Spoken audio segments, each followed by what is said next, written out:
Bismillahirrahmanirrahim. Assalamualaikum warahmatullahi wabarakatuh. Alhamdulillahirabbil alamin wassalatu wassalamu ala asyrafil anbiya'i wal mursalin sayyidina maulana Muhammad wa ala alihi wa sahbihi ajma'in. Qala subhanaka la ilma lana illa ma 'allamtana innaka antal alimul hakim wa la haula wa la quwwata illa billahil aliyyil azim. Allahumma shalli ala sayyidina Muhammad al-Fatih lima ughliq wal khatimi lima sabaq. ناصر الحق بالحق والهادي إلى صراطك المستقيم صلى الله عليه وعلى آله وصحبه حق قدره ومقداره العظيم.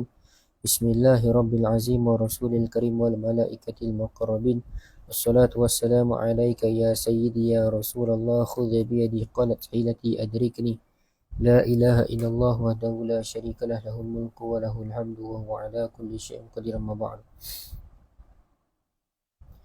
Alhamdulillah, syukur kita kepada Allah Subhanahu Wa Taala kerana dapat untuk menyambung kembali pembacaan kitab Syama'il Muhammadiyah Imam Tirmizi rahimahullah taala. Dan insya-Allah pada tengah hari ini kita akan baca dua hadis terakhir di dalam bab yang ke-26 yang menceritakan tentang lauk pauk yang pernah dimakan oleh Rasulullah. Kita masuk pada hadis yang ke-172. Qala mu'alifu rahimahullah ta'ala wa nafa'ana bihi bi'ulumihi wa barakatihi fid daraini amin. An Aisyata. Kita masuk kepada hadis yang ke-173. Yakni Nabi SAW memakan tamar yang dimakan bersama dengan roti. An Yusuf bin Abdullah bin Salam radhiyallahu anhuma qala ra'aitu an-nabiyya sallallahu alaihi wasallam akhadha qisratan min khubz asy-sya'ir fa wada'a 'alayha tamratan wa qala hadhihi idamu hadhihi wa akala. Maksudnya diriwayatkan daripada Yusuf bin Abdullah bin Salam radhiyallahu anhuma. Beliau menceritakan, aku telah melihat Rasulullah sallallahu alaihi wasallam, aku telah melihat Nabi SAW mengambil sepotong roti gandum lalu meletakkan buah tamar di atasnya dan berkata, ini ialah lauk bagi yang ini. Kemudian baginda makan. Jadinya di sini nak bagi tahu kepada kita bahawa Nabi SAW makan roti gandum bersama dengan buah kurma dan menganggap buah kurma tersebut sebagai lauk kepada roti. Jadinya ini ialah lauk bagi yang ini, maksudnya lauk itu adalah daripada kurma lah. Kurma itu lauk bagi roti. Ataupun penyedap kepada roti. Jadinya berdalilkan hadis ini, berdalilkan hadis yang kita baca tadi tu, sebahagian ulama menegaskan apa sahaja makanan selain daripada roti dikira sebagai lauk. Apa sahaja makan yang terdapat apa sahaja makanan yang terdapat di rumah selain roti itu dikira sebagai lauk. Itu. Tak kisahlah sama ada makanan tersebut makanan basah atau maupun makanan kering, ianya adalah daripada kategori lauk lah. Kemudian hadis yang ke-174. Hadis yang ke-174. An Anas radhiyallahu anhu anna Rasulullah sallallahu alaihi wasallam kana yu'jibuhu thuf. Maksudnya diriwayatkan daripada Anas radhiyallahu anhu yang menceritakan Rasulullah sallallahu alaihi wasallam amat menyukai saki baki makanan. Nabi SAW amat menyukai saki baki makanan. Jadinya hadis ni nak bagi tahu kepada kita bahawa kesukaan Nabi SAW kepada saki baki makanan. Nabi SAW suka kepada saki baki makanan. Lebih jelas maknanya ialah kalimah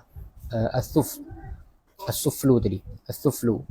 Dalam hadis itu bermaksud saki baki makanan yang berada di dasar periuk dalam pinggan atau talam. Jadinya saki baki makanan yang ada pada dasar periuk, pada pinggan dan juga pada talam, itu Nabi SAW amat menyukai. Ini nak menunjukkan kepada kita bahawa Nabi SAW itu penghargaannya yang amat tinggi lah. Penghargaannya yang amat tinggi kepada makanan. Nabi SAW menghargai setiap makanan yang ada itu tanpa membazir, tanpa membuang makanan yang berada di dasar periuk dan sebagainya. Dan juga Nabi SAW ini tidak mensia-siakanlah rezeki yang Allah Subhanahu Wa Taala telah kurniakan kepada baginda. Apa saja makanan yang ada, Nabi SAW akan habiskan. Nabi SAW tidak tinggalkan walaupun sedikit. Memang Nabi SAW akan habiskan. Sama ada tak kisahlah makanan itu ada di dasar periuk ke, atau ada yang di pinggan ke, ataupun di talam ke, Nabi SAW akan habiskan. Sebab itu dalam hadis ini disebutkan Nabi SAW menyukai saki baki makanan. Saki baki makanan, makanan yang lauk-lauk yang tak diambil orang tu lah, itu Nabi SAW akan makan. Jadinya hadis ni memberi pengajaran kepada kita tadilah, jangan mensia-siakan makanan, makan sampai habis lah makanan yang kita ada tu. Yang keduanya, ini menunjukkan bahawa Nabi SAW itu mempunyai sifat tawaduk. Nabi SAW itu mempunyai sifat tawaduk dan juga qanaah. Qanaah ini adalah berasa cukup dengan apa yang ada. Dengan Nabi SAW bersifat qanaah dengan rezeki yang Allah telah kurniakan. Tawaduk Nabi, kita dapat lihat Nabi memakan saki baki makanan sampai habis tanpa meninggalkan sedikit pun. Itu Nabi SAW makan. Dan Nabi SAW ini bersifat dengan sifat qanaah.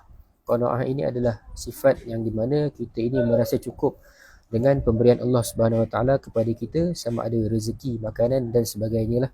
Itu. Jadinya kita boleh simpulkan di dalam bab yang ke-26 ini, antara lauk yang dimakan ataupun menjadi lauk penyedap kepada Nabi SAW yang pernah dimakan oleh Nabi, yang pernah dinikmati oleh baginda, yang pertamanya ialah cuka, kurma, daging ayam. Nabi SAW pun pernah makan daging ayam, walaupun dekat tanah Arab amat jarang amat susah nak dapat daging ayam ni. Mereka ni selalu makan kambing, makan kambing lah biasanya, kambing, unta dan sebagainya. Tapi antara makanan yang pernah dimakan oleh Nabi SAW adalah daging ayam. Itu yang pernah dimakan oleh Rasulullah. Tapi itu adalah yang perkara yang amat jarang lah, bukan selalu makan. Cuka, kurma, daging burung hubarak. Daging burung hubarak pun Nabi SAW pernah makan. Daging burung. Burung itu bernama hubarak. Dia adalah nama saintifik ni yang lain, tapi nama gelarannya adalah burung hubarak. Atau minyak zaitun pun Nabi SAW pernah makan. Labu, atau sup buah labu. Qadid ni adalah daging kering, daging yang telah dimasak dan dikeringkan. Daging yang dikeringkan di bawah cahaya matahari, itu dipanggil qadid. Lepas tu manisan dan juga madu. Ini antara makanan yang Nabi SAW suka, manisan dan juga madu. Kemudian dia daging rusuk kambing yang dipanggang. Daging rusuk kambing yang dipanggang. Ini antara makanan-makanan yang special lah dimakan oleh Nabi SAW. Tapi ini kalau bab daging ke apa ke, itu adalah makanan yang Nabi SAW amat jarang makan. Daging rusuk kambing yang dipanggang, susu kering dan sebagainya. Lepas tu daging bahu kambing. Kurma segar yang belum ranum dan sayuran. Itu antara makanan yang dinikmati oleh baginda Nabi SAW. Tapi makanan yang selalu Nabi makan adalah roti lah. Roti, kurma, tamar dan sebagainya, itu adalah yang sering Nabi SAW makan. Tapi bukan sering dengan makna Nabi SAW makan dengan kenyang. Sebab kan kita dapat tahu bahawa Nabi SAW itu tidak pernah bila makan, Nabi tidak makan sampai kenyang. Nabi sekadar makan untuk hidup sahaja.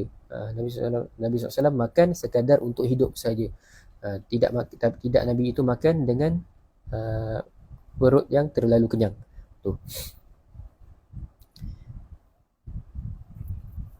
Kemudian dalam bab yang ke-26 ini juga ada ceritakan berkenaan dengan apa hukum kita memakan haiwan yang haiwan tersebut memakan najis. Apa hukumnya? Jadi ia telah hadis keempat di dalam bab ni lah, hadis keempat dalam bab ni, yakni hadis yang ke-146, telah menunjukkan kepada kita bahawa Abu Musa radhiyallahu anhu berpandangan bahawa ayam atau burung yang memakan najis, dagingnya masih halal dimakan. Abu Musa al-Asy'ari dan Abu Musa ini berkata, berpandangan bahawa sama ada haiwan tu memakan najis ataupun tidak. Kalau haiwan tu makan najis, maka daging haiwan tersebut masih halal dimakan, masih boleh dimakan. Pandangan ini dikeluarkan oleh Imam Malik dan juga Al-Laits, yang menurut mereka tidak haram memakan daging haiwan daripada al-jallalah, iaitu haiwan yang memakan najis. Seperti ayam dan sebagainya lah. Ayam kadang-kadang dia makan najis dan sebagainya, burung dan sebagainya. Daging mereka itu boleh dimakan. Adapun larangan yang terdapat dalam hadis, larangan tersebut kerana menjijikkan sahaja. Larangan tu adalah larangan yang bukan larangan pengharaman, tapi larangan sekadar kita ni tak lalu nak makan lah, sebab haiwan tu dah makan najis, maka kita pun tak lalu nak makan haiwan tersebut. Namun sebahagian ulama mengharamkannya jika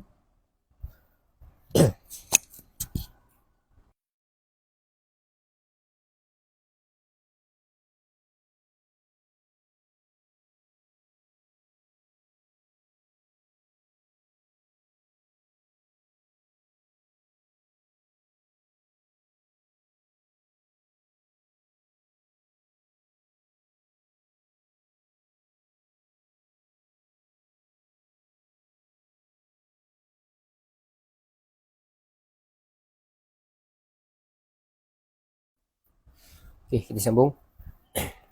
Namun sebahagian ulama ada yang mengharamkannya lah, yakni mengharamkan makan daging haiwan yang haiwan itu pernah memakan najis dan sebagainya.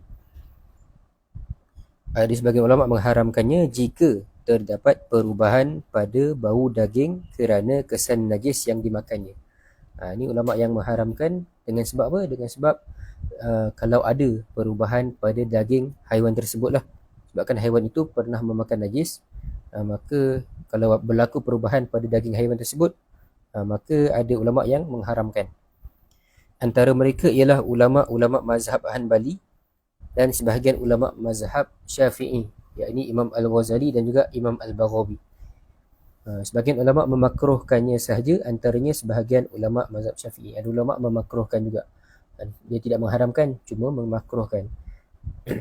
Ulama-ulama yang mengharamkan atau memakruhkannya, mereka berdalilkan sunnah, antaranya hadis daripada Jabir radhiyallahu anhu yang menceritakan naha Rasulullah sallallahu alaihi wasallam anil jallalah an yu'kala lahmuha au yushraba labanuha. Maksudnya diriwayatkan, maksudnya Rasulullah SAW telah menegah daripada al-jallalah, iaitu haiwan yang memakan najis. Al-jallalah itu ialah haiwan yang memakan najis lah, daripada memakan daging dan meminum susunya. Ulama-ulama yang mengharamkan itu berdalilkan dengan hadis ni lah, hadis daripada Sayyidina Jabir, yang berkata Nabi SAW pernah menegah sahabatnya memakan daripada al-jallalah, iaitu haiwan yang memakan najis. Tak boleh Nabi SAW menegah tidak boleh untuk kita ini memakan daging haiwan itu dan juga minum susunya. Jadinya ada ulama yang mengambil dalil daripada hadis ini. Haiwan al-jallalah ini hanya harus dimakan dagingnya setelah dikurung beberapa lama dengan diberi makan makanan yang suci hingga hilang bau najis daripada dagingnya. Dia boleh dimakan kembali apabila haiwan itu kita kurung dulu. Dan haiwan itu kita kurung selama beberapa lama, selama beberapa hari ataupun lebih daripada itu, kita kurung dan kita bagi dia makan makanan yang suci. Kita bagi dia makan makanan yang suci sehingga hilang bau najis daripada dagingnya, sehingga hilanglah bau najis daripada haiwan tersebut. Diceritakan oleh Ibnu Umar radhiyallahu anhu, Ibnu Umar mengurungnya selama 3 hari. Abdullah bin Amru radhiyallahu anhu pula menahannya selama 40 hari. Ibnu Umar sebelum nak sembelih ayam yang memakan najis itu, dia kurung dulu selama 3 hari. Tu Ibnu Umar lah. Lepas tu Abdullah bin Amru kurung lagi lama, 40 hari. Tapi dalam tempoh kurangan itu mereka memberi makan makanan yang suci lah kepada haiwan tersebut. Bukannya kita kurung tak bagi makan, bukan. Tu kita dah menzalimi haiwan. Tapi kita kurung tapi kita bagi makan lah. Cumanya makan itu adalah makanan yang suci, yang bersih untuk haiwan tersebut makan. Itu. Jadinya dibolehkan untuk kita makan,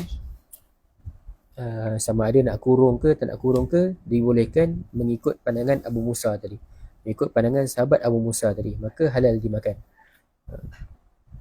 Selagi mana daging haiwan itu tidak berubah tidak berubah lah, tidak berbau najis dan sebagainya, daging haiwan tersebut. Kalau berbau najis, maka kita pun jijik lah, akan rasa jijik lah kalau kita nak makan haiwan itu pun, kita akan rasa jijik. Jadinya setakat itu sajalah perkongsian hadis Syama'il Muhammadiyah pada tengah hari ini. InsyaAllah pada hari esok kita masuk pada bab yang baru, bab yang ke-27, berkenaan dengan wuduk Rasulullah SAW ketika makan.